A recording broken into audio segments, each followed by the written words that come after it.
اینها راهساز نیستند، رانندگان یک خطسیر شهری کلابند. شبانگه برای ماشین‌های خود با بیتون راه‌های کنده را پر می‌کنند. شکایت دارند که مسئولین در کلاب برای بازسازی راه‌های محلی کم توجه می‌کنند. این کم توجهی به گفته راننده‌ها آنها را مجبور کرده است تا خود دست به کار شوند. خداویکنی و بالون کجلا شوند بزرگ شدیم. همه هر ماه یک بار خداوی میکنیم.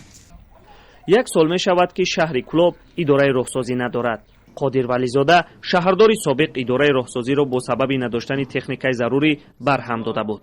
با تعیین شدن بختیار نظرزاده به حیث شهردار تاکنون این اداره برقرار نشده است. در اداره راههای منطقه کلاب گفتند که ناحیه‌های منطقه برای بازسازی راههای محلی مبلغ جدا کرده بودند، اما در کلاب برای بازسازی راهها مبلغ جدا نشده بوده است. سوال شهر رسیدن در با فکر نشدگی نیست.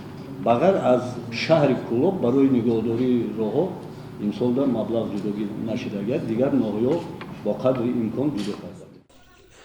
این است احوال راهها در مرکز شهر. اکثر راههای شهر تعمیر طلب شده اند، ولی برای تعمیر راه مبلغ اصلا نیست. این هم یکی از راههای محلی شهر است که تا چند متری آن اسفالت شده باقی مانده به حالت ویرانه مانده است. محله‌ای که با راههای ویرانه‌اش حدود 500 متر از بینای شهرداری دوری دارد. راه دیگری که تا نیم منفر شده است در نزد سابق قرارگاه پرزیدنت است. بختیار نظرزاده بعد تعیین شدنش به حیث شهردار به ساختن یک راه آلترناتیوی شروع کرد. این راه به کوچه چرمگرانی کلاب می‌گذرد. از همان روز مسئولین شهرداری در شبکه‌های اجتماعی و تلویزیون‌های دولتی به تبلیغ آن مشغولند. شهرداری هم در نشست خبری زمستانش از ساختن این راه در هر پاسخش گشته و برگشته نقل می‌کرد.